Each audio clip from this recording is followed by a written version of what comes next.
mudah-mudahan juga ini alhamdulillah ya kita bersama-sama ini adalah tanggung jawab kita bersama. Membangun masjid dan masjid taklim itu adalah sulit, tapi lebih sulit lagi adalah memakmurkannya. Oleh karena itu kami memutuskan kecantikannya ambil agama. Oleh karena itu kita undang ahli. Mudah-mudahan beliau akan memberikan pencerahan kepada kita semua dalam rangka kita untuk melangkah ke depan yang lebih baik dan lebih baik, termasuk syariat Islam dengan kita ini ada berhasil yang baik. Terima kasih atas segala perhatiannya, mohon maaf atas segala kekurangannya. Sekali lagi terima kasih bersahabat dan seluruh rombongannya. Ya, terima kasih. Ya, sebenarnya kami tidak bisa melakukan dengan perbuatan.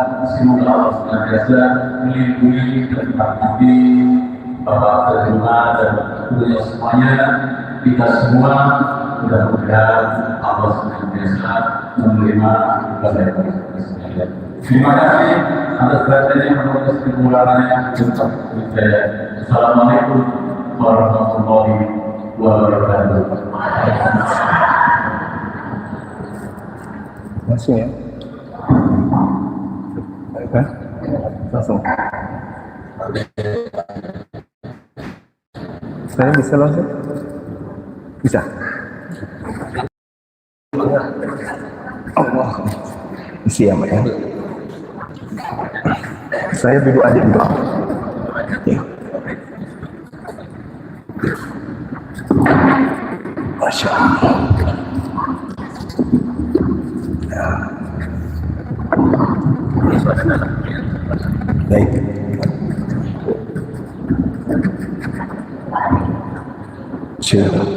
Suara saya kedengaran. Bismillahirrahmanirrahim.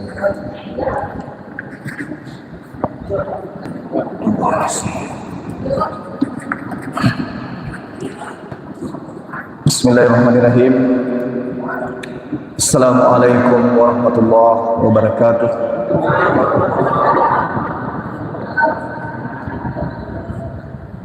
Alhamdulillahirabbil alamin. Segala puji bagi Allah, Tuhan semesta alam, yang telah menganugerahkan kemudian nikmat iman dan juga nikmat Islam kepada kita semua, sehingga kita di dalam menjalani kehidupan di alam semesta ini, alhamdulillah bisa merasakan nikmatnya iman dan juga Islam. Salam serta taslim senantiasa kita ucapkan, kita aturkan kepada baginda Rasulullah Muhammad sallallahu alaihi wasallam, Nabi yang telah membawa mukjizat satu-satunya yang masih bisa dirasakan oleh umat manusia pada hari ini. Di antara semua mukjizat yang pernah Allah Subhanahu wa taala kemudian berikan kepada para nabi. Bapak Ibu sekalian yang dimuliakan oleh Allah,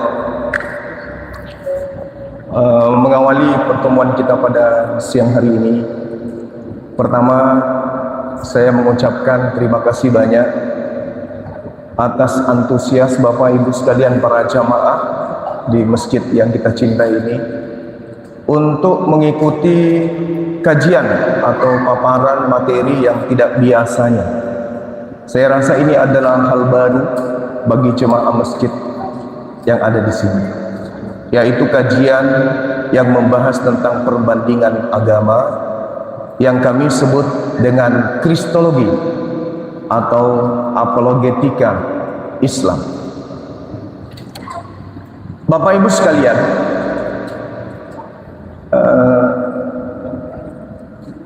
saya sampaikan bahwa sebenarnya Bang Suma ini bukan ustadz, karena konsentrasi saya pribadi dan juga kiprah teman-teman kita di apologet Islam itu itu tidak kemudian konsentrasi terhadap kajian-kajian Islam saja, melainkan lebih dominan kepada paparan-paparan yang terkait dengan agama di luar Islam, khususnya agama yang memiliki misi dan visi yang sama dengan Islam, yaitu mencari umat.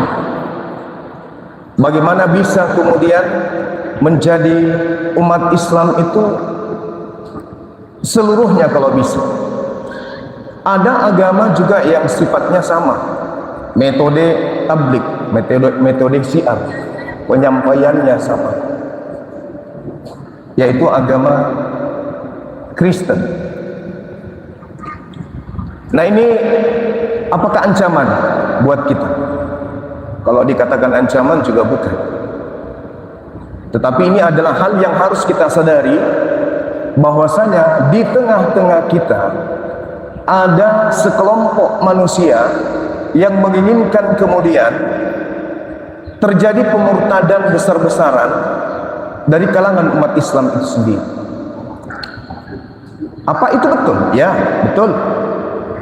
Karena itu adalah amanat daripada kitab yang mereka anggap suci. Sama seperti Al-Quran juga diperintahkan bagi kita untuk kita sampaikan.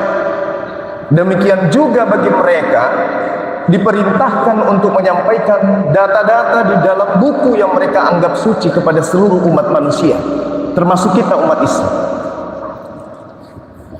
Jadi Islam adalah agama syiar, Kristen juga adalah agama syiar.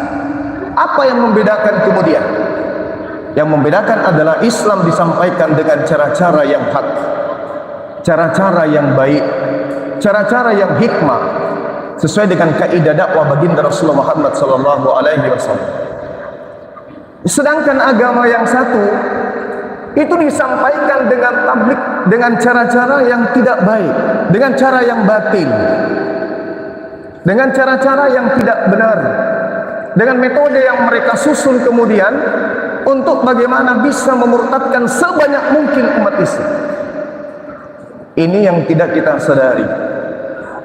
Ada beberapa hal yang kemudian menciptakan kondisi itu di internal Islam itu sendiri. Yang pertama, karena kita merasa nyaman, kita mayoritas. Itu yang pertama, nyaman kita karena Islam di Indonesia mayoritas. Ya, kita tidak pernah mau mengurusi sejauh mana tindakan dan gerakan-gerakan agama di luar Islam untuk kemudian mereka mencari pengikut.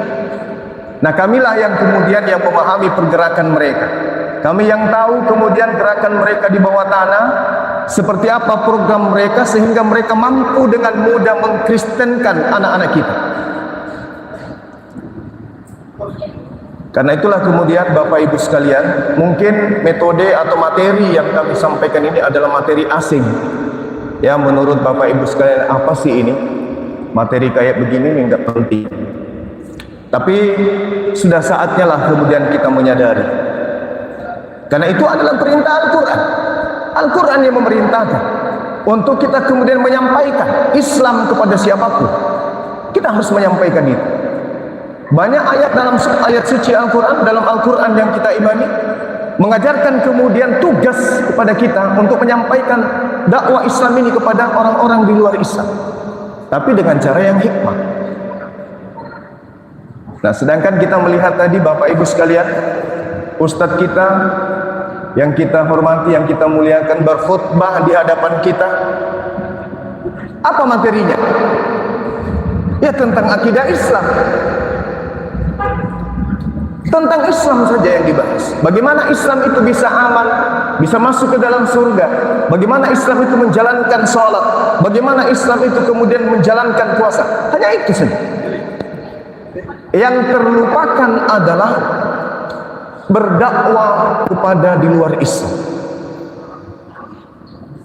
Berdakwah di luar Islam. Ini yang kita lupakan. Padahal perintah Allah dalam Al-Quran, "Faqatilu awliya asy-syaitan." Perangilah saudara-saudaranya setan. Siapa saudara setan? Ya, orang-orang kafir. Perintahnya diperintahkan oleh memerangi mereka. Sekarang metode apa yang kita gunakan untuk memerangi? Angkat senjata? Bukan. Lalu apa? Kaji Bible, kaji kitabnya mereka, supaya kita tahu bahwa kartu matinya itu ternyata ada di kitabnya mereka. Jadi kehadiran kami Bapak Ibu sekalian, di samping untuk menyampaikan bahwasanya gerakan-gerakan misionaris, gerakan kristenisasi itu ada di tengah-tengah kita. Bukan tak ada, cuman kita tidak tahu, tidak sadari. Ya. Kita tidak menyadari karena pergerakan mereka itu halus. Cara mereka kemudian untuk memurtadkan itu sangat-sangat halus. Nyaris tak tercium. Nyaris tidak kita ketahui. Tiba-tiba saja tetangga kita ke gereja, tiba-tiba saja anak-anak kita murtad. Banyak metode, banyak kiat yang mereka gunakan kemudian untuk memurtadkan. Lalu apa langkah yang harus kita lakukan? Diam? Banyak mendengarkan YouTube? Banyak mendengarkan perdebatan? Mendengarkan ceramah? Mendengarkan khutbah? Tidak. Sudah tidak laku lagi metode itu. Kenapa? Karena gerakan mereka sudah masif, masuk ke setiap sendi umat Islam, apapun itu. Maka saatnya kita sekarang itu melakukan perlawanan. Saya katakan perlawanan. Kita tidak boleh diam. Kita tidak boleh kemudian asik sholat aja terus. Majelis taklim aja terus. Dengar ceramah aja terus.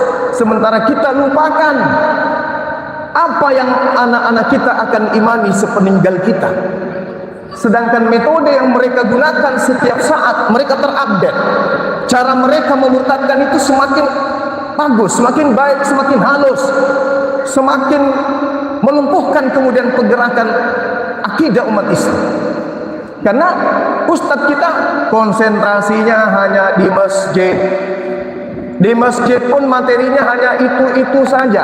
Maksud saya materinya hanya kemudian akidah, syariat, tanpa ada yang peduli bagaimana umat Islam di luar masjid. Tiba-tiba saja di luar masjid kita dengarkan ada gerakan mereka murtad. Kita kenal satu wilayah mayoritas Islam tiba-tiba dirikan rumah ibadah mereka, gereja. Siapa yang akan peduli tentang itu semua? Nah, saya ingin menyampaikan Bapak Ibu sekalian, kalau di dalam Al-Quran perintahnya, "Waltakum minkum ummatu yad'una ilal khair wa ya'muruna bil ma'ruf", banyak. Sampaikan kepada mereka kabar gembira tentang azab yang pedih. Banyak perintah dalam Al-Quran. Tapi yang ada selama ini ketika ustadz kita naik ke mimbar, disampaikan kepada kita umat Islam, sementara kita ini bukan orang kafir. Qul ya ayyuhal kafirun, dibaca di atas mimbar. Yang di masjid yang mendengarkan orang Islam semua. Padahal perintahnya katakan kepada orang kafir. Di masjid tak ada orang kafir. Berarti kita harus keluar. Minimal kita harus membentengi akidah anak-anak kita dari dini, agar supaya mereka tidak mudah diperdaya oleh kehalusan cara mereka kemudian untuk memurtadkan generasi Islam. Kalau di Al-Quran ada perintah kemudian untuk mengislamkan, menyampaikan Islam, mendakwakan Al-Quran, di kitab mereka, di Bible mereka, seperti misalnya dalam Markus 16 nomor 16, perintahnya sangat jelas. Beritakanlah Injil kepada seluruh umat Islam. Beritakanlah Injil kepada seluruh makhluk. Ada yang bisa menghalangi itu? Tidak ada. Ketika mereka mendapatkan amanah dari Bible, kitab suci mereka, beritakan Injil, beritakan ketuhanan Yesus HaMasiah, beritakan kerasulan Paulus. Ada yang bisa menghalangi? Tak ada. Ada kita menjaga anak-anak kita? Tak ada. Kita nyaman sholat, waktu sholat kita sholat, waktu puasa kita puasa. Kita hanya mengatakan apa? Anakku jangan lupa sholat, anakku jangan lupa puasa. Tanpa kita sadari mereka rajin sholat, tapi ujung-ujungnya banyak di antara anak santri yang juga murtad. Betul ya? Bahkan ada ustadz juga yang murtad. Benar kan? Bahkan ya kita dengar ada kiai yang juga murtad. Konon ceritanya seperti itu. Lalu kapan kita bisa memperhatikan ini? Ya dari sekarang. Dari mana? Dari masjid ini. Dari masjid ini kita menghalau pergerakan pemurtadan dari masjid kita yang kita cintai ini. Caranya gimana? Yang perlu dipahami terlebih dahulu adalah musuh terberat agama Kristen bukan umat Islam, bukan Bang Suma dan kru, bukan. Tapi musuh terberatnya adalah Bible. Apa itu Bible? Kitab yang mereka anggap suci. Musuh terberatnya itu, musuh yang paling tidak bisa mereka kalahkan bukan Bang Suma, tapi yang musuh yang tidak bisa mereka kalahkan adalah buku yang mereka tenteng, yang mereka sebut Injil, padahal bukan Injil. Buku yang mereka sebut Taurat, tapi sebenarnya bukan Taurat. Itulah musuh terberatnya mereka.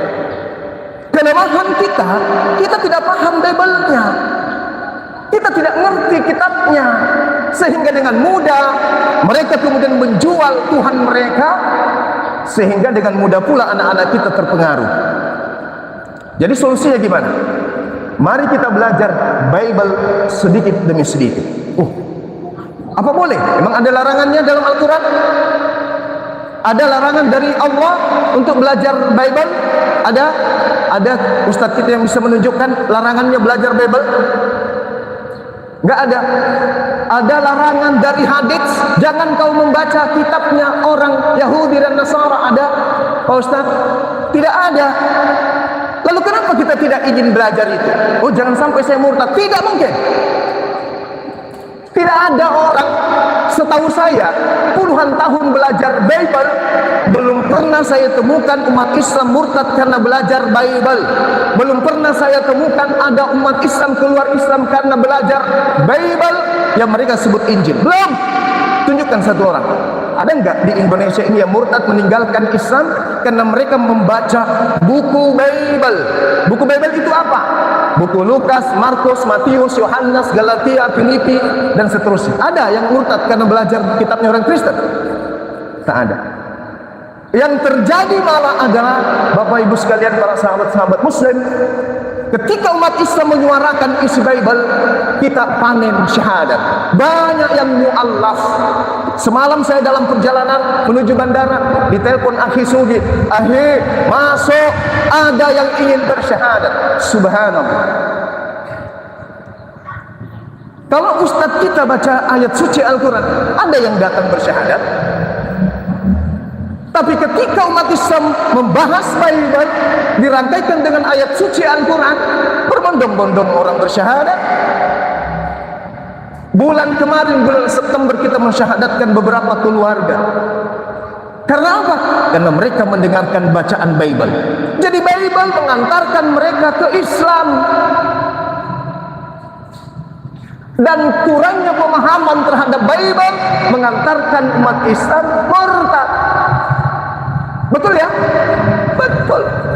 Coba kalau kita tanamkan kepada seluruh anak-anak kita yang belajar Al-Quran di masjid, ada metode, misalnya satu hari itu belajar tentang apologet. Apologet itu bahasa Yunani, artinya pembelaan. Apologet Islam, pembelaan akidah Islam. Metode ini kita pakai sehari dalam sepekan. Anak-anak kita ajari metode apologet Islam, metode pembelaan akidah agama Islam. Kita tanamkan. Lalu apa yang kita ajarkan? Bible. Kok bisa gitu? Ya, emang ada larangan dalam Islam? Tak ada. Apa yang kita ajarkan di sana? Contoh, anak-anakku, jangan kalian masuk ke agama ini. Karena kamu masuk ke dalam agama itu, kamu diusir kemudian oleh yang mereka sembah, masuk ke neraka. Dalilnya Matius 7 nomor 22 sampai nomor 23. Apa bunyinya? Pada hari terakhir nanti banyak orang yang memanggil aku Tuhan. Ini ini Yesua. Biasa ada pesan jangan nyebut nama Yesus katanya. Yesua dalam bahasa Ibrani, Isaus dalam bahasa Yunani, Isa dalam bahasa Quran. Oknum yang sama. Jadi Yesua berkata dalam Bible, Matius 7 nomor 22 sampai nomor 23. Pada hari terakhir, di ujung kehidupan bumi dunia, akan banyak orang memanggil aku, Yesus, Tuhanku, Tuhanku, Yesus. Bukankah aku ini umat Kristen yang bernubuat pakai namamu, Yesus, yang mengusir setan pakai namamu, Yesus, yang bermujizat juga pakai namamu, Yesus. Banyak kita dengar pendeta yang di TikTok itu, dalam nama Yesus, dalam nama Yesus, mengusir, kutunjang setanmu. Puah. Dengar kan? Banyak nonton kan kayak gitu-gitu. Di TikTok itu banyak ngobatin orang pakai nama Yesus. Matius 7, Bapak Ibu sekalian, pada hari terakhir banyak orang kemudian menyembuhkan orang sakit pakai nama Yesus, bermujizat pakai nama Yesus. Apa kata Yesus di data nomor 23-nya? Pada saat itulah aku, Yesus, akan berterus terang kepada mereka, enyahlah daripadaku, kalian semua adalah pembuat kejahatan. Aku, Yesus, tidak mengenal kalian. Jadi kalau anak-anak kita kemudian didatangi Lina Wijaya, didatangi kemudian misionaris, diajak kemudian masuk agama mereka, sampaikan anak-anak kita untuk menyampaikan, no, saya tidak mungkin ikut ke agamamu, secantik apapun kamu, segagah apapun kamu.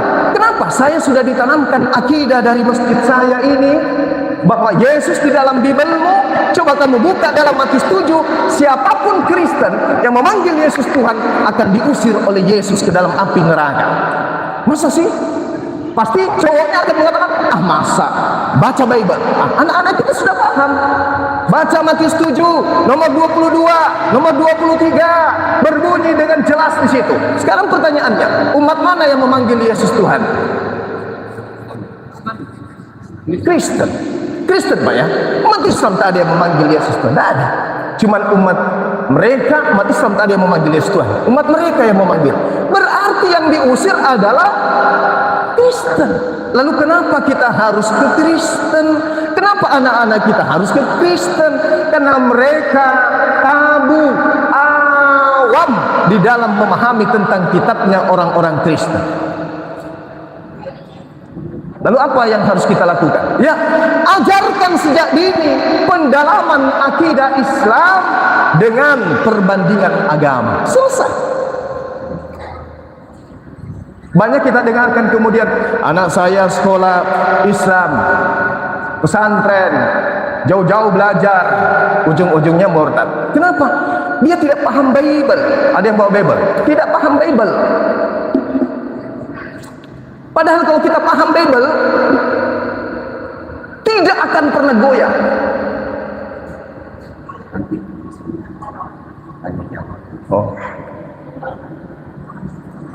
Tidak akan pernah goyah akidah kita ini. Tidak pernah. Karena bukan cuma Al-Quran yang mengatakan laqad kafara alladziina qalu, bukan. Bible sendiri yang mengatakan itu. Makanya saya katakan musuh terberat mereka adalah kitabnya. Kitabnya musuh terberat. Tapi mereka kemudian dengan mudah memurtadkan umat Islam karena umat Islam itu buta terhadap kitabnya mereka. Makanya kita lihat gerakan-gerakan mereka selalu membawa misi kasih, membantu, ya, memberikan bantuan berupa pendidikan, berupa pengobatan dan seterusnya. Lalu mereka menjual data-data dari kitab mereka. Kita yang awam ini nggak ngerti. Apalagi kalau ada saudara-saudara kita yang sudah sakit, ya, didatangin, diberi bantuan, dikasih obat. Ada yang ya miskin, anaknya disekolahkan, udah selesai. Kenapa? Tidak ada benteng. Kita sudah tahu tidak ada Tuhan selain Allah. Ya, Nabi Muhammad adalah utusan Allah. Ya, Al-Quran adalah kitab suci yang mujizat. Ya.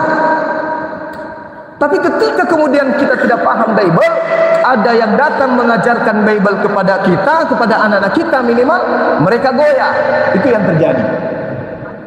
Nah, jadi solusi yang harus kita lakukan sekarang ini adalah, ya, kita ada majelis taklim katanya. Sisipkan dalam sepekan atau dalam sebulan untuk belajar tentang Bible.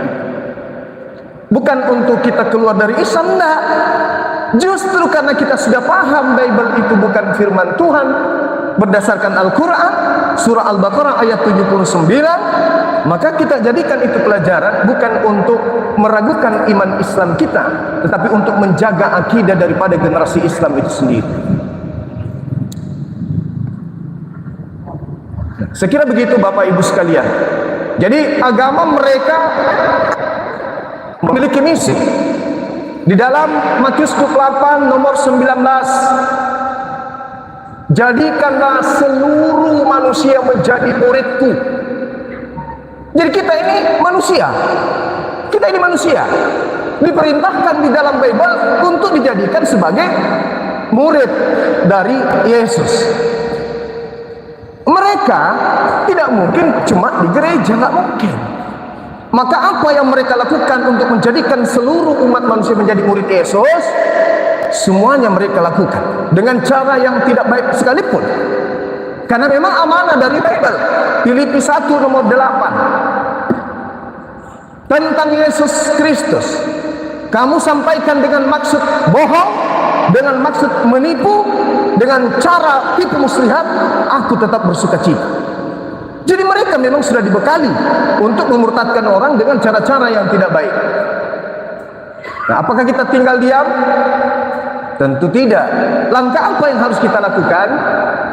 Ajarkan kemudian apologetika Islam di masjid-masjid.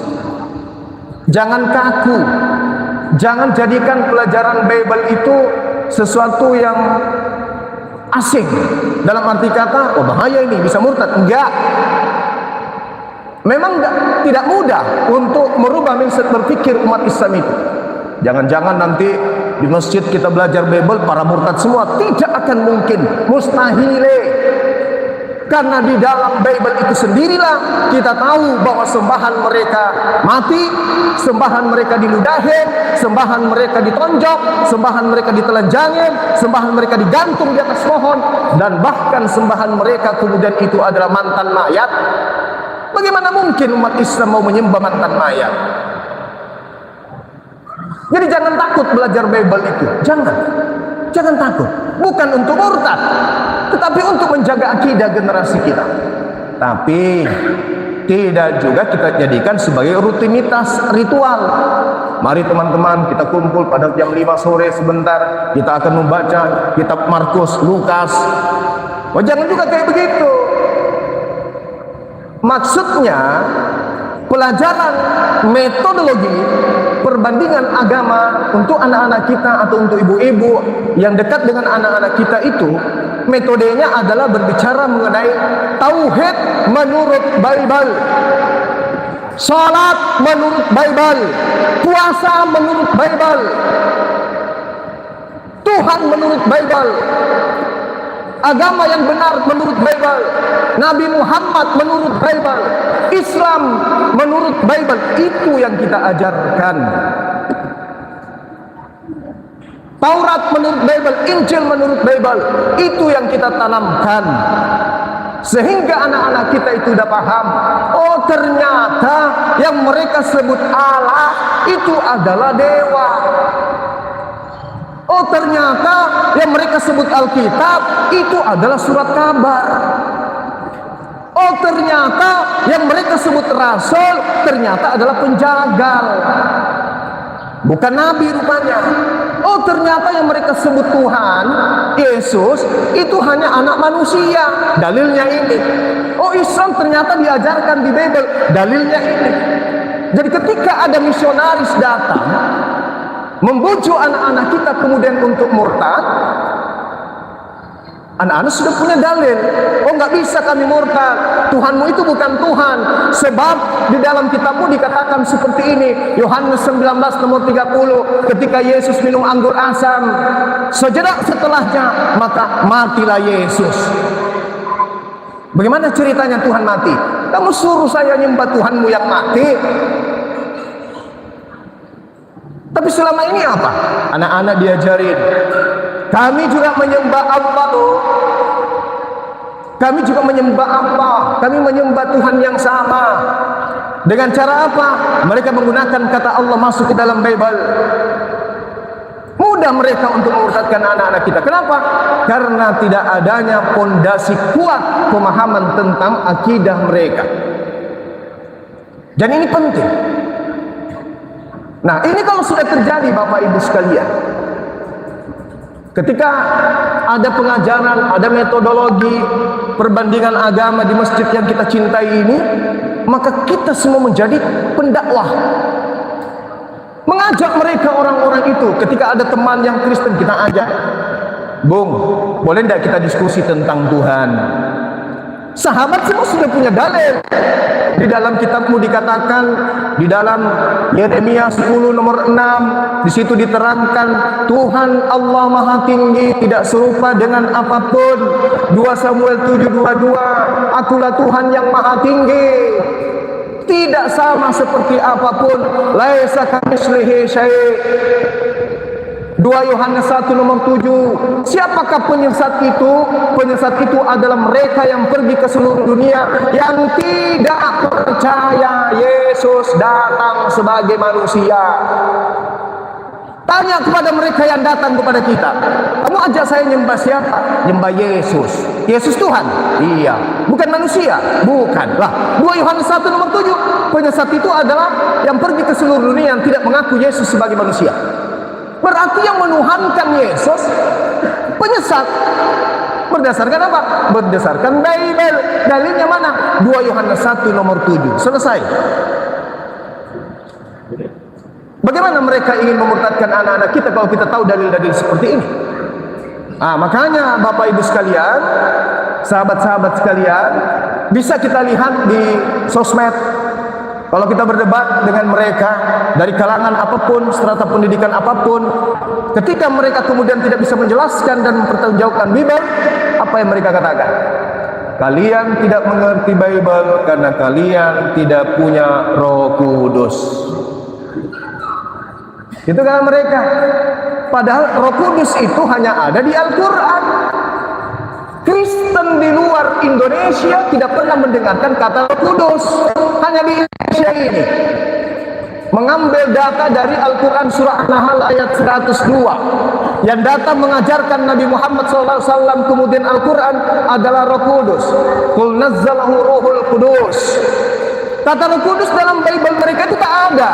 Tapi diambil untuk apa? Untuk memurtadkan kita semua. Tak ada Roh Kudus. Di dalam Markus 14 atau Lukas 14, di situ sangat jelas dikatakan bahwa yang mereka sembah itu, Lukas 24 nomor 37. Yang mereka sebut Roh Kudus itu Bapak Ibu sekalian, coba buka di dalam Lukas 24 nomor 37, yang mereka sebut kemudian Tuhan itu hantu. Jadi yang mereka sembah, yang mereka sebut Allah itu hantu berdasarkan kitab mereka. Di mana tertulis? Lukas 24 nomor 37. Di situ ada kata pneuma dalam bahasa Yunani. Kita orang yang tidak ngerti Bible, dengan mudahnya anak-anak kita dimurtadkan karena mereka tidak ngerti Bible. Padahal Bible itulah yang memuntahkan semua kebenaran Al-Quran. Apa yang dikatakan Al-Quran dimuntahkan oleh Bible. Wa iyada'una illa syaitanan marida. Yang mereka sembah adalah setan yang durhaka, setan yang terkutuk. Yang mereka sembah adalah Galatia 3 nomor 13, orang yang mati tergantung terkutuk di atas pohon. Berarti Al-Quran tidak salah. Bible sendiri yang menjelaskan bahwa yang mati di atas salib adalah manusia yang mati terkutuk. Al-Quran mengatakan yang mereka sembah adalah setan yang durhaka, setan yang terkutuk. Bahkan Yesus mengatakan di dalam Yohanes 6 nomor 70, akulah yang memilih engkau yang 12, satu di antaramu yang mengkhianati aku adalah iblis. Jadi Al-Quran mengatakan yang mereka sembah adalah setan. Bible juga mengatakan hal yang sama. Tapi apakah kita kemudian mau mendiamkan hal ini? Anak-anak kita kemudian kita biarkan murtad dengan mereka tidak memahami tentang ajaran Bible mereka. Tentu kita tidak mau. Hari ini Bapak Ibu sekalian, mungkin kita tenang-tenang saja karena anak kita sholat, anak kita mengaji, cucu kita rajin ke masjid. Tapi apakah masa-masa mereka bertumbuh itu masih bersama dengan kita? Apakah ada jaminan kemudian begitu kita pergi meninggalkan dunia ini, keturunan kita tetap Islam? Sementara Islam diam di dalam menghalangi gerakan-gerakan mereka. Mereka semakin solid, mereka semakin masif, mereka semakin terstruktur dalam memurtadkan. Sementara kita cuma diam-diam saja. Yang penting anakku sholat, yang penting anakku puasa, yang penting anakku mengajar, mengaji, dan seterusnya.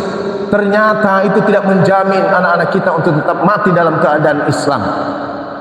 Kita lihat Spanyol, Andalusia, negara Islam paling hebat, paling kuat dari segi guru, dari segi militer, dari segi ekonomi, politik. Andalusia adalah negara yang hebat, negara muslim. Apa yang terjadi hari ini Bapak Ibu sekalian? Spanyol apa masih menjadi negara Islam? Tidak. Tak ada lagi. Apa yang menyebabkan itu terjadi? Karena mereka tertidur dengan keadaan mereka atas. Ingat Bapak Ibu sekalian, Islam di negara kita ini selalu saja dihalang-halangi langkah-langkahnya. Seakan-akan Islam ini adalah musuh. Dan memang itu di framing, Islam adalah musuh negara. Itu di framing, bukan pemerintah yang memframing itu, tapi ada yang menciptakan keadaan yang kita tidak sadari. Sehingga apa yang terjadi? Pendidikan Islam semakin minim, ya kan? Semua Islamnya diredupkan, kemudian gerakan mereka dikembangkan. Sangat tidak menutup kemungkinan ke depannya 50 tahun ke depan, siapa yang bisa menjamin kita masih asik ibadah, anak-anak kita masih aman berjalan dari rumah ke tempat masjid? Siapa yang bisa menjamin? Ada? Sementara kita hanya fokus masjid. Yang penting anakku ngaji, yang penting anakku puasa.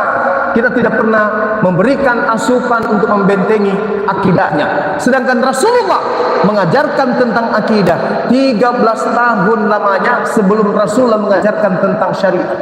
Sebelum mengajarkan kemudian sholat, sebelum mengajarkan puasa, yang ditanamkan adalah akidah.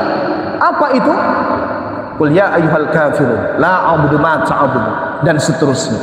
Nah, kita saat ini harus bangkit, harus bangun lawan gerakan kristenisasi. Jangan pura-pura tidak tahu. Tiba-tiba orang membangun tempat ibadahnya di sini, di sana, di sini, di sana. Yang tadinya cuma 5 orang, tapi mereka bikin, istilahnya mereka bikin kandang. Karena kita dianggap sebagai apa? Domba sesat. Misalnya di sini, mayoritas sisa. Cara metode mereka itu apa? Mereka bikin kandang di sini. Tidak ada jemaah, tapi kandang dulu mereka bikin. Masalah domba yang akan masuk ke tempat mereka itu urusan belakangan. Yang penting dirikan dulu. Pertama bikin rumah kebaktian. Habis rumah berubah jadi ruko. Habis ruko berubah jadi tempat musyawarah. Habis itu mereka tempat perkumpulan. Habis itu mereka persekutuan. Habis itu isin-isinnya selesai, berdiri gereja. Jemaat cuma 5. 10 tahun, 5 tahun, terlalu lama 10 tahun. 5 tahun sudah mulai berbondong-bondong masuk yang tadinya Islam. 10 tahun sudah mulai yang tadinya Islam yang mempengaruhi saudaranya sendiri untuk masuk ke gereja. 20 tahun tempat itu sudah mulai sebutan-sebutan haluluda dan seterusnya. 25 tahun tak ada lagi suara-suara pengajian. 30 tahun dah selesai. Ini bakal terjadi? Terjadi. Pernah terjadi? Pernah terjadi. Di Sulawesi Selatan khususnya. Karena kita tidak pernah sadari itu. Yang ada dalam benak kita adalah Islam mayoritas. Kita dengan mudah sholat. Presiden kita Islam. TNI kita Islam. Polisi kita Islam. Semua-semuanya Islam.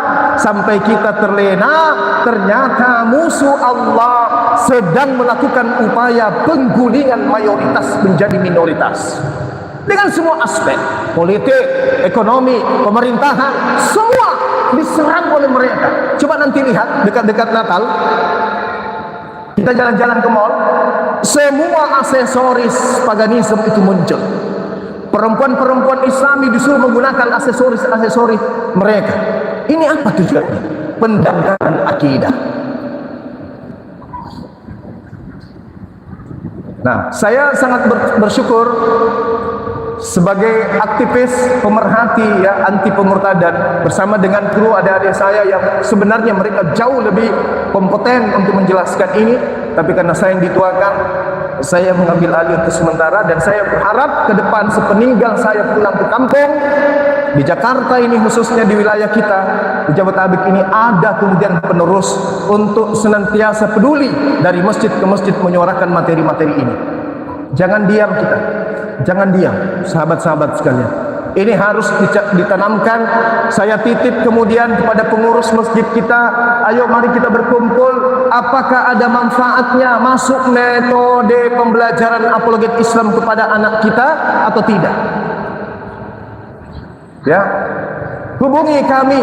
Kalau masih belum ada pemateri, hubungi kami. Tidak usah formal kayak begini. Cukup hadirkan anak-anak TPA kita, ibu-ibu majelis taklim kita. Ibu-ibu, hari ini kita belajar materinya tauhid, Tuhan menurut Bible. Catat. Oh, ternyata Tuhan menurut Bible itu tidak serupa dengan manusia. Yesus sendiri berkata di dalam Yohanes 17 nomor 3, hidup kekal untuk memperoleh surga itu syaratnya 2, kata Yesus. Apa itu Bapak Ibu sekalian? Mengenal Allah satu-satunya Tuhan dan mengenal Yesus sebagai Rasulullah utusan Tuhan. Di mana tertulis? Bukan di Al-Quran, di Bible. Yohanes 17 nomor 3, hidup kekal itu adalah mereka mengenal Engkau satu-satunya Tuhan yang benar dan mengenal aku Yesus yang Engkau utus. La ilaha illa anta wa ana rasulullah. Tapi kita nggak tahu karena kita tidak belajar.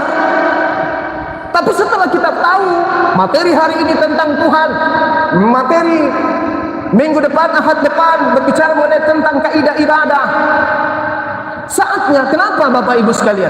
Kan di sekolah tinggi teologi Kristen itu ada mata kuliah bukan hanya 3 SKS, 6 SKS, bahkan sampai 12 SKS. Mereka belajar apa?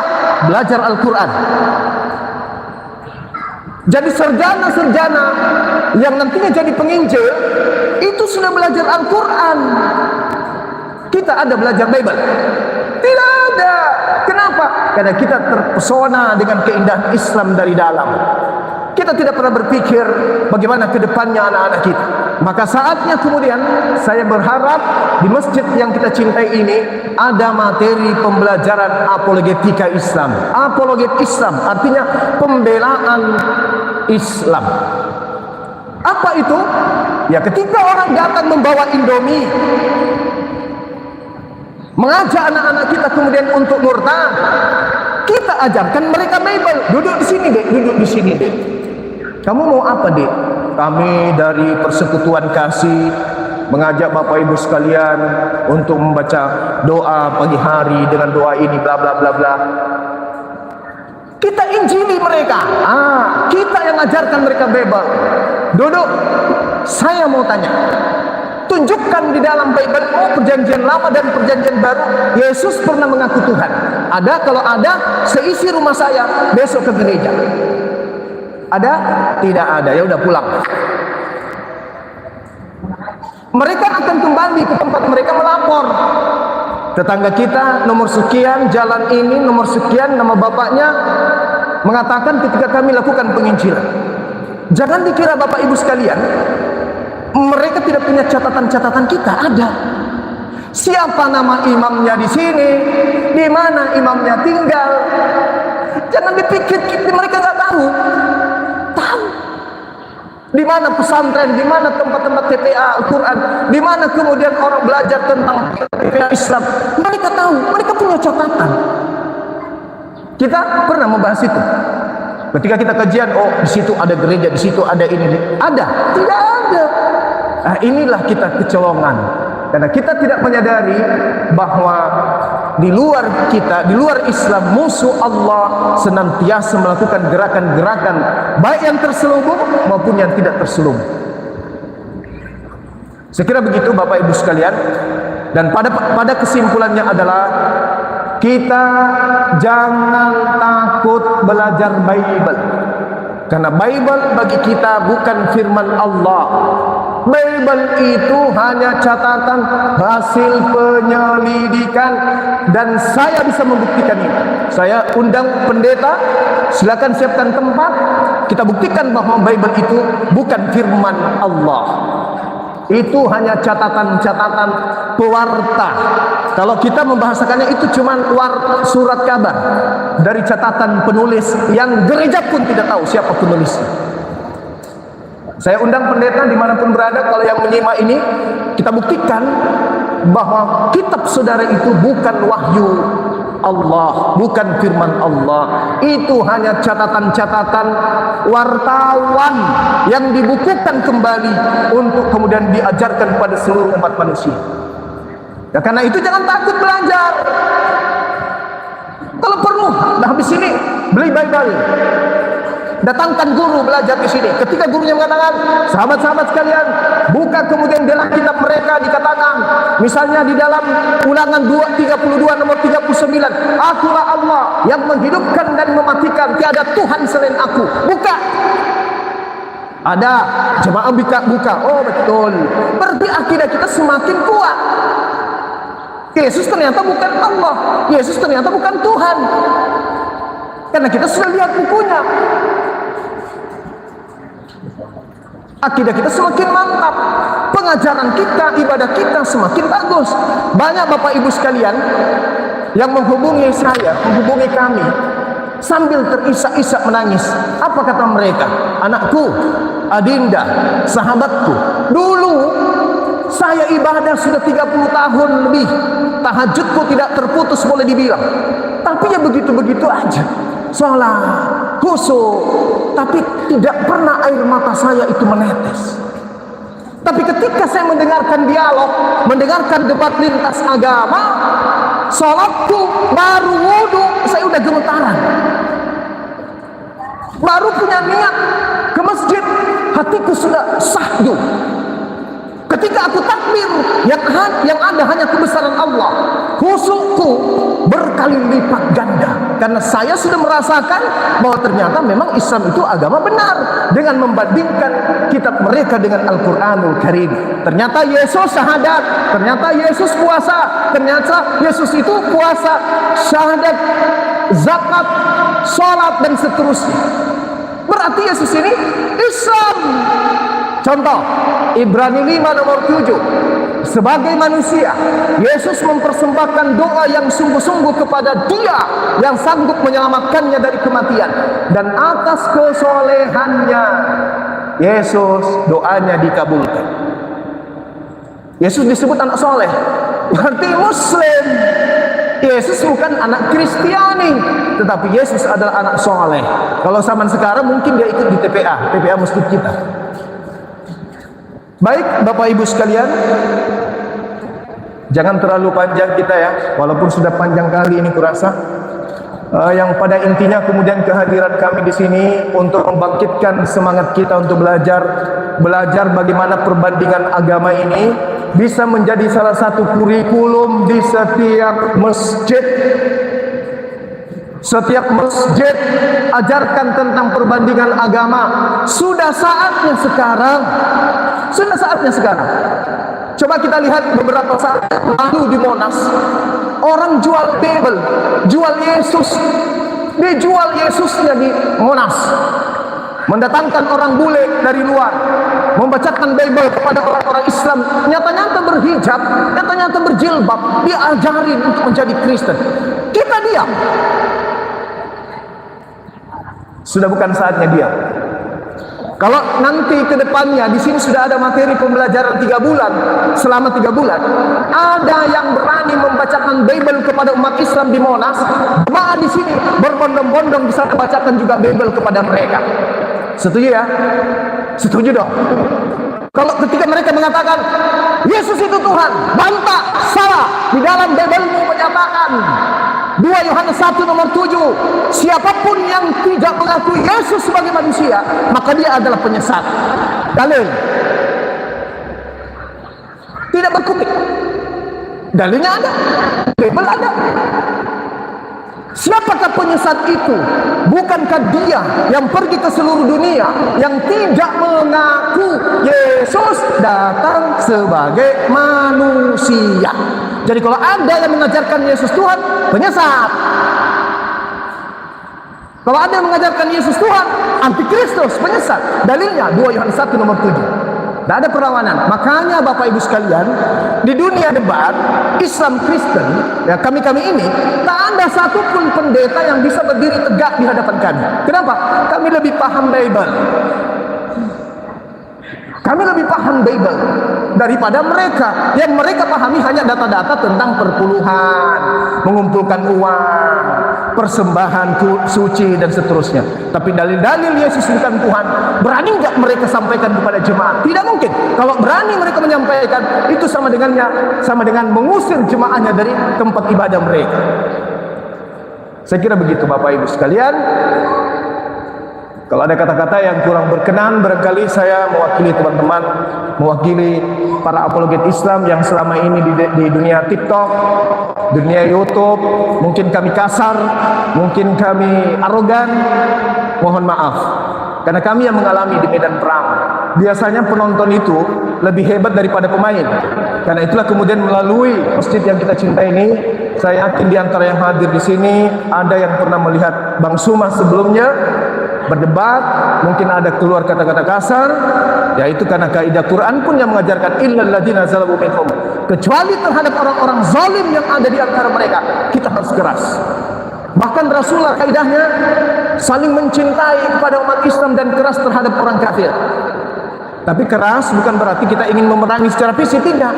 Justru kita menyampaikan Bible karena kita cinta mereka, supaya mereka kemudian tidak mengajarkan kepada anak-anaknya untuk masuk ke dalam neraka. Terakhir, Al-Quran mengatakan innal ladzina kafaru min ahlil kitab wal musyrikin fi nari jahannam.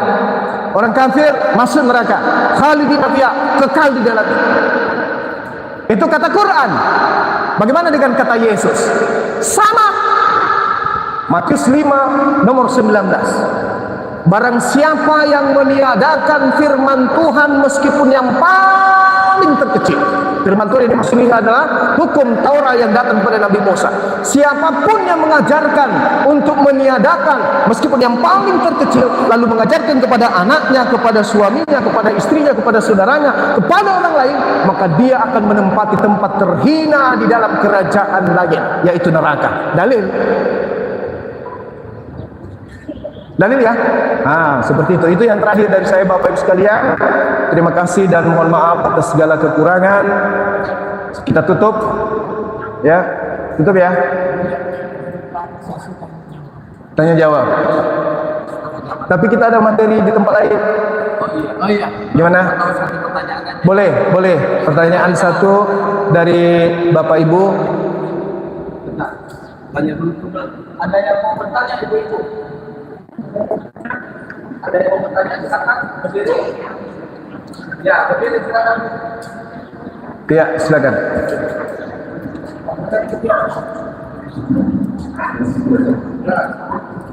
Ada yang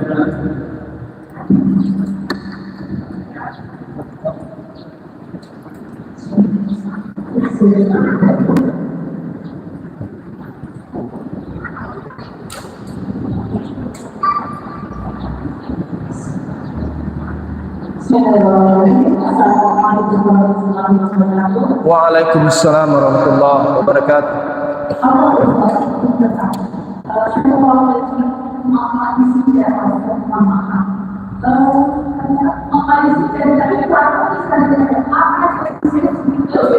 Jadi kalau diterangkan kayak gitu Yesus itu apa gitu, dan dari Yesus kayak gitu apa sih yang begitu gitu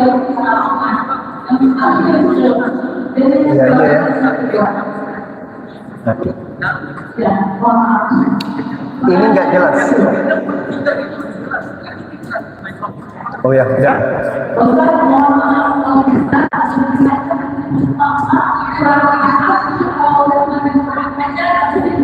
Oke, ini aja ya. C. Oke, baik. Saya udah nangkep pertanyaannya. Jadi bukan untuk yang pertama kali saya mendapatkan pertanyaan seperti ini.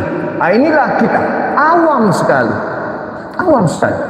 Dulu 3 tahun yang lalu saya pernah mensyahadatkan salah seorang anggota Polri di masjid di Kota Makassar. Saya sebutkan apa pada saat syahadat saya tambahkan kemudian, dan aku bersaksi bahwa Yesus itu hanyalah makhluk ciptaan Allah. Imam protes, bergemuruh jemaah. Loh, kok di masjid nyebut nama Yesus, katanya. Ini masjid, jangan sebut nama itu, kata mereka. Karena itu adalah hal yang tabu. Saya katakan, saya menyebut itu bukan pada saat saya sedang menikahkan orang, tapi saya sedang menyadarkan orang yang tadinya menyembah Yesus untuk menganggap Yesus itu hanya makhluk ciptaan. Barulah jemaah itu kemudian terima. Itu pun mereka tidak puas. Yang syahadat ini, yang mu'alaf ini harus disyahadatkan ulang oleh imam. Saking tahunya, mereka nggak tahu Yesus itu apa, gitu ya. Nah, oke, kita jelaskan. Jadi Al-Quranul Karim menjelaskan kemudian, wa isqala Isa bin Maryam ya bani Israel inni rasulullahi ilaikum. Nabi kita, Nabi Isa alaihissalam, yang diutus oleh Allah sebagai nabi kepada Bani Israel, itu mereka palsukan namanya menjadi Yesus.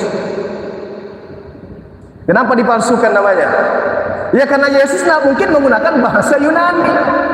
Yesus orang Aramaik, kitab sucinya Ibrani, bahasa sehari-harinya adalah Aramaik. Seperti contoh, ketika Nusantara ini dijajah oleh Belanda, apa mungkin ibu-ibu yang istrinya berjuang, suaminya berjuang melawan penjajah Belanda, begitu melahirkan anaknya diberi nama Belanda? Bisa? Tidak mungkin kan? Tanah Yerusalem, tanah Yudea kala itu, ketika Yesus lahir di sana, Isa lahir di sana, itu sedang dalam tekanan kekaisaran Roma yang menggunakan bahasa Yunani. Makanya saya berdebat dengan pendeta, saya katakan begini, Pak Pendeta, kalau Yesus, Nabi Isa alaihissalam dalam hal ini hidup hari ini, lalu kemudian Pak Pendeta panggil dia, Yesus, Yesus, Yesusnya tidak akan balik. Karena Yesus itu nama asing, bukan nama orang Ibrani, Aramaik, bukan orang Yahudi punya nama. Jadi Bapak Ibu sekalian, kita menyebutnya Isa, dalam bahasa Aramaik disebut Iso, dalam bahasa Yunani disebut Esaus, dalam bahasa Ibrani disebut Yosua. Oknum yang sama, nama yang berbeda. Cuman ada hal yang perlu dipahami di sini. Apakah Isa alaihissalam yang mereka sembah? Bukan, tapi mereka menganggap bahwa yang mereka sembah itu adalah Nabi Isa alaihissalam. Makanya ada pernyataan Allah, apakah kamu yang mengajarkan mereka menyembahmu, menjadikanmu Tuhan dengan ibumu selain daripada aku? Nabi Isa berkata dalam Al-Quran, qala subhanaka ma yakunu li an aqula ma laysa li bihaq. Maha suci Engkau ya Allah, aku tidak akan menyatakan, tidak memberikan pengetahuan kepada mereka apa yang bukan hakku untuk aku katakan. Sama di dalam kitabnya mereka, Yohanes 12:49. Aku Yesus tidak berkata-kata dari diriku sendiri. Apa yang aku sampaikan adalah apa yang diperintahkan oleh Allah untuk aku katakan dan aku sampaikan. Jadi Yesus itu adalah tadinya Nabi Isa alaihissalam, yang kemudian orang-orang Farisi mengajarkan nama itu keluar dari Yerusalem dengan nama Yesus, supaya orang-orang Roma dan Yunani menganggap bahwa yang mereka tuhankan itu adalah Isa putra Maryam. Jadi kata Yesus itu adalah nabi kita yang namanya tadinya Nabi Isa, kemudian dijadikan Tuhan oleh orang-orang Roma Yunani melalui Belanda dan Jerman masuk ke Indonesia. Jadilah dia Tuhan. Saya kira begitu ya. Terima kasih pertanyaan. Satu lagi, silakan. apa bisa terjadi ya?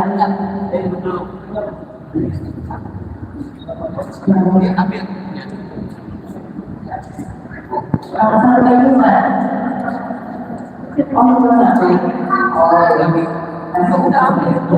Ini aja dek, ini dek.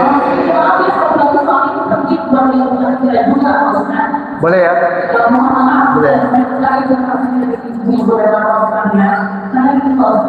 Saya pernah mendengar bahwasanya ada suatu kata kita, tapi yang mengajarkan itu adalah orang-orang Kristen. Jadi setelah itu di dalam itu katanya tapi pada dasarnya apa yang tadi Kristen bilang bahwa orang Kristen itu punya prinsip tertentu gitu. Nah, apa yang harus kita lakukan sebagai kita yang ada di hati ini gitu untuk penanganan Oke. Baik, saya tidak nangkap benar pertanyaannya, tapi pada intinya kemudian upaya apa yang dilakukan oleh umat jemaat masjid ini untuk menghindari pemurtadan, kristenisasi, betul ya? Nah, itu tadi yang kita bahas. Masjid ini harus punya pendidikan dasar apologetika Islam. Harus, supaya ibu-ibu majelis taklim ketika menerima kajian, mereka mendengarkan, oh ternyata kristenisasi bisa dihentikan dengan memahami Bible mereka. Ajak mereka diskusi, apa yang benar dalam agamamu? Kenapa kau ajak anak-anak kami murtad? Orang yang sudah nyata-nyata pakai jilbab, pakai hijab, kenapa kamu ajarin Bible? Apa tujuannya? Karena Yesus Tuhan. Ini dalilnya, Yesus bukan Tuhan, dia adalah manusia. Ketika Yesus ditanya di padang gurun, Kisah Para Rasul 22, nomor 6, nomor 5, nomor 6, nomor 7. Siapakah engkau Tuhan? Ini Paulus nih, rasulnya orang Kristen bertanya kepada suara yang didengarkan dari langit. Siapakah engkau Tuhan? Tapi kata Tuhan di Indonesia dirubah menjadi Tuhan. Siapakah engkau Tuhan? Apa kata suara yang didengarkan? Kata Yesus, Akulah Yesus. Akulah Yesus yang kau aniaya, manusia dari kota Nazaret. Yesus mengatakan manusia. Mulutnya sendiri Yesus berkata, aku manusia Yesus. Paham ya? Jadi yang harus kita lakukan adalah mendirikan atau memasukkan kurikulum baru pada pendidikan anak kita yang ada di sini atau ibu-ibu kita, yaitu materi apologet Islam. Dan nanti kami sebagai apologet Islam ini akan gaungkan ke seluruh Indonesia agar supaya masjid-masjid ini itu memiliki metode pembelajaran ini. Kalau umat Islam semua sudah paham tentang bagaimana menangkis pendangkalan akidah umat Islam, mereka akan mundur dengan sendirinya selayaknya Belanda mundur meninggalkan Pertiwi ini. Ingat, agama ini datang melalui penjajahan awalnya. Begitu penjajah lepas, agama mereka masih tetap ajarkan dengan cara-cara halus, maka kita pun harus melawannya dengan cara yang halus. Kita harus paham Bible, kita pahami Bible-nya, bahwa Bible-nya mengajarkan justru Yesus itu bukan Tuhan. Bible mengajarkan justru Kristen itu masuk ke neraka. Matius 13 nomor 50, Markus 5 nomor 1 sampai nomor 20, orang yang menyembah Yesus adalah orang gila. Kita nggak tahu kan? Nggak tahu. Nah, kalau ini sudah diajarkan ke jemaat, tak ada lagi anak-anak kita yang akan murtad. Minimal kita bisa kemudian meminimalisir pergerakan mereka. Markus 5 nomor 1 nomor 20, orang yang menyembah Yesus adalah orang gila. Setelah dia waras, dia tidak menyembah Yesus lagi. Matius 15 nomor 24, Yesus berkata, aku Yesus diutus menjadi nabi, menjadi rasul hanya untuk orang Yahudi.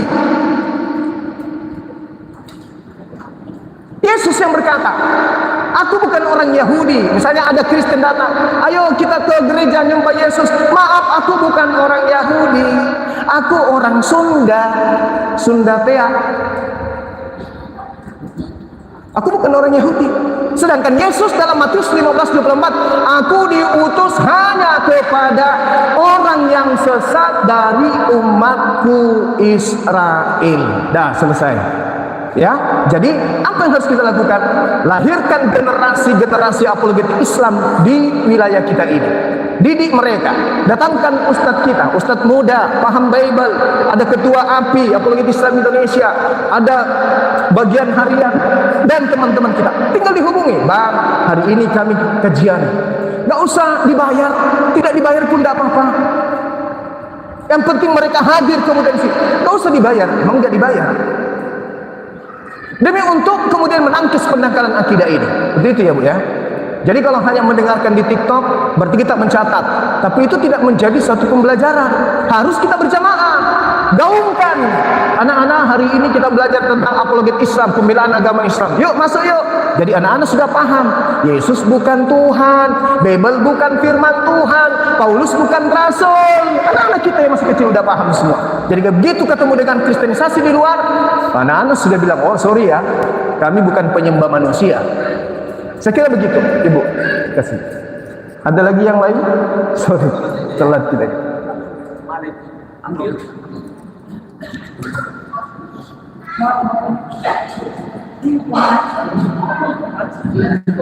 Ini aja deh, adek. Ini deh, sini deh.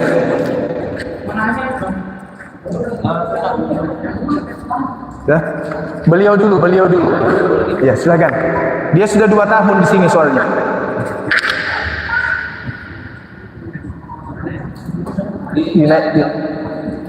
Ya.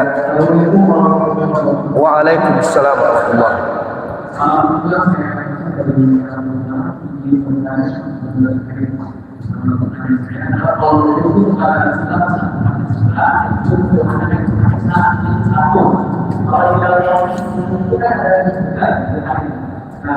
ini kalau Kristen ini melakukan konsep keselamatan yang dapat bisa diterima di Indonesia. Terus yang kedua tentang mereka di lembaga budaya jelas-jelas mereka itu mengakui Islam di dalam Bible-nya ya salah satunya Rasul, lalu Allah dan sebagainya. Dan bagaimana kalau kita Indonesia memproses itu sudah seperti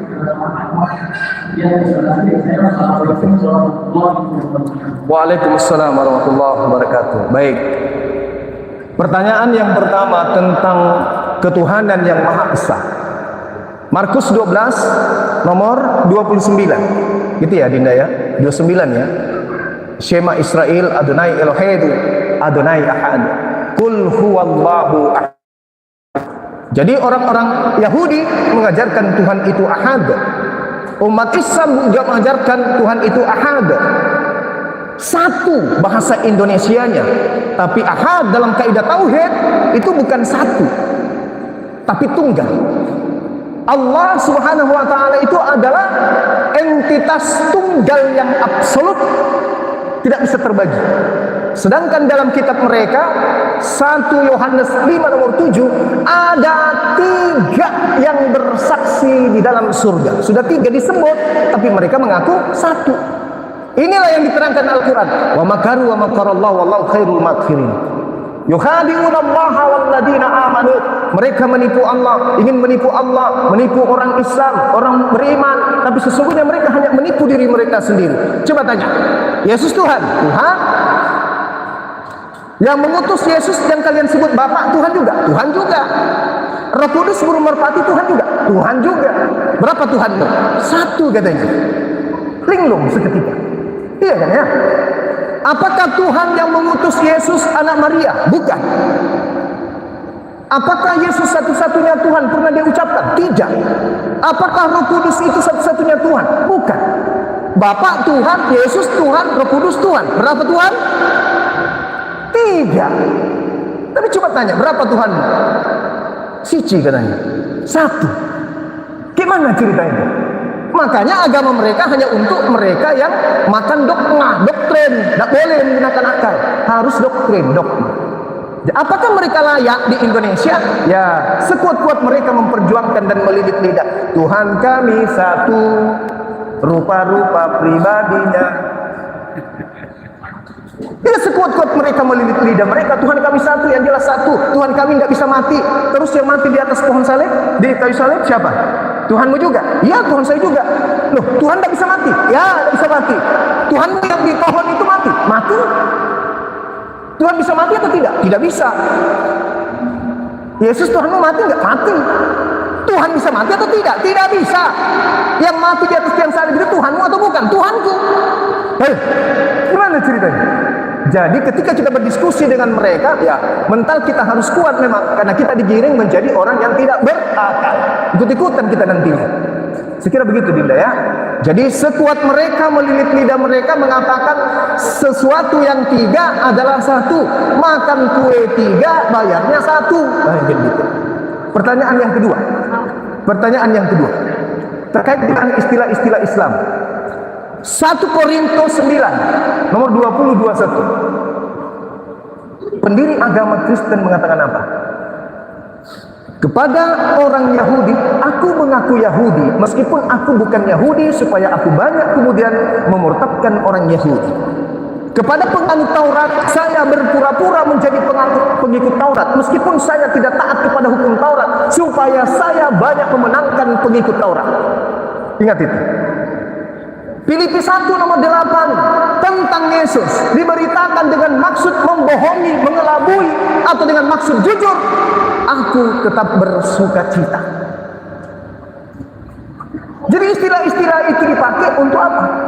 Untuk mengelabui, untuk memurtadkan, supaya umat Islam ini mudah untuk dimurtadkan. Maka istilah-istilah Al-Quran, kitab sucinya umat Islam, mereka pakai supaya yang awam paham, bisa mereka tipu dengan mengatakan, oh ternyata Kristen itu menyembah Tuhan yang sama. Coba sering saya teorikan ini, saya praktekkan. A tambah B tambah B tambah A tambah H, mereka baca Abba. Abba kan mereka baca. A tambah S tambah S tambah A tambah H, mereka baca Asa. A tambah M tambah M tambah A tambah H, mereka baca Amba. Tapi giliran nama Tuhan yang umat Islam kita tanya, A tambah L tambah L tambah A tambah H, apa bacanya? Allah. Dia baca Allah, pikun sedetik. Itu apa itu? Supaya identitas Tuhan yang umat Islam itu bisa mereka sembunyikan, bahwa ternyata mereka menggunakan kata Allah itu hanya cakupannya untuk kristenisasi. Sekira begitu ya. Oke, Bapak Ibu sekalian.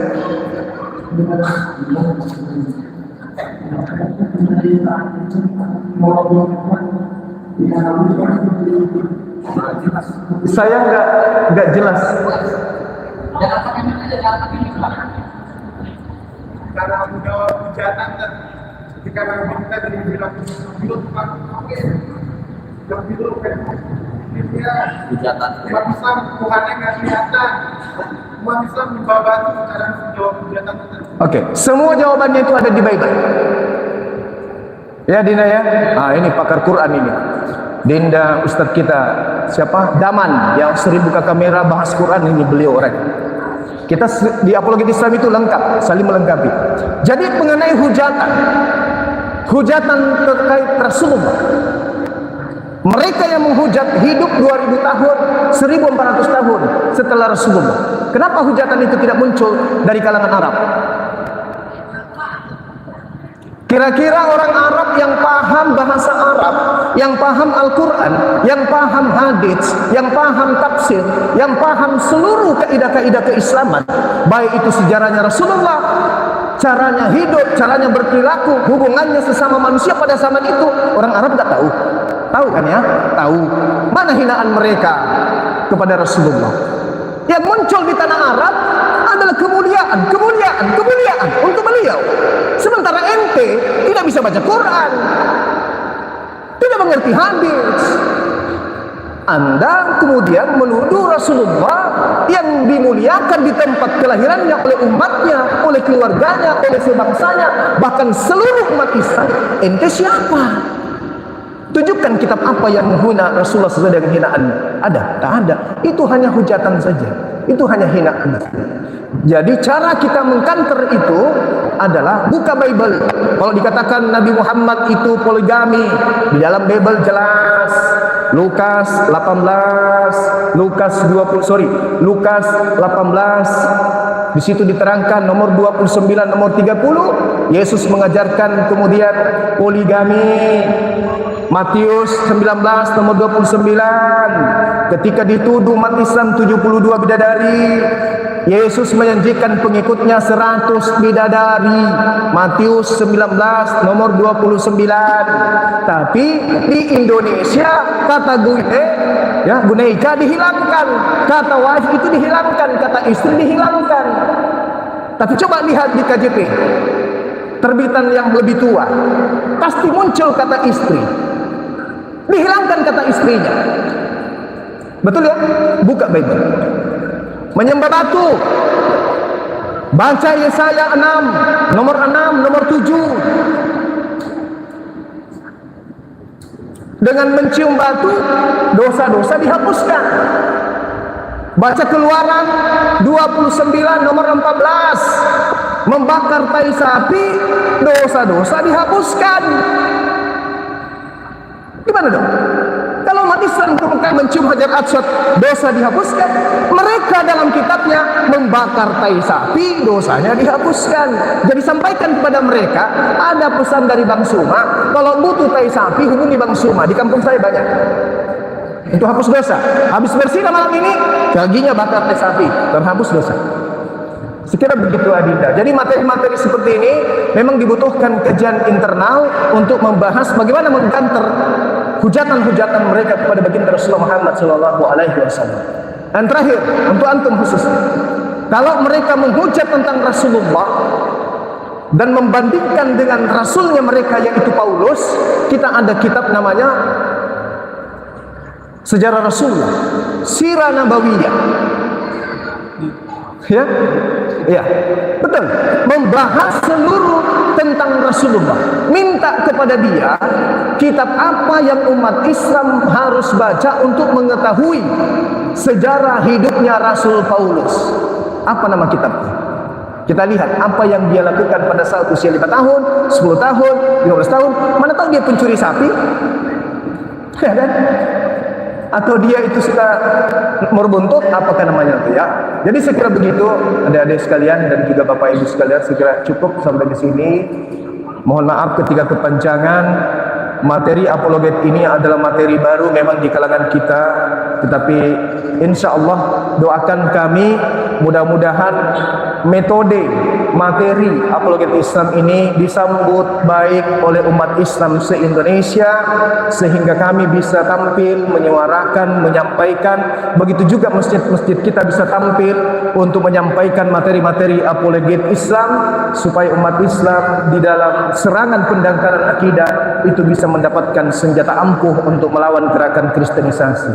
Saya kira begitu. Terima kasih atas segala perhatiannya. Mohon maaf atas segala kekurangan. Subhanakallahumma bihamdi asyhadu an la ilaha illa anta astaghfiruka wa atubu ilaik. Salam tauhid, salam satu Tuhan. Jayalah Islamku, jayalah Indonesiaku. Assalamualaikum warahmatullahi wabarakatuh.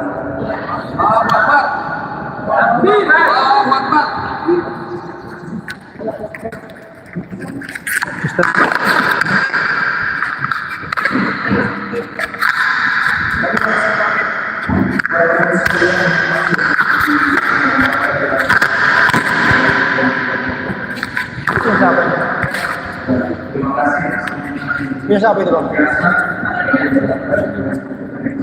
Ya boleh, taruh dulu aja Pak.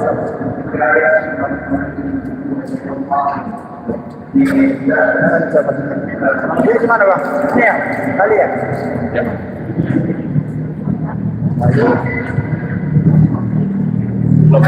Kemudian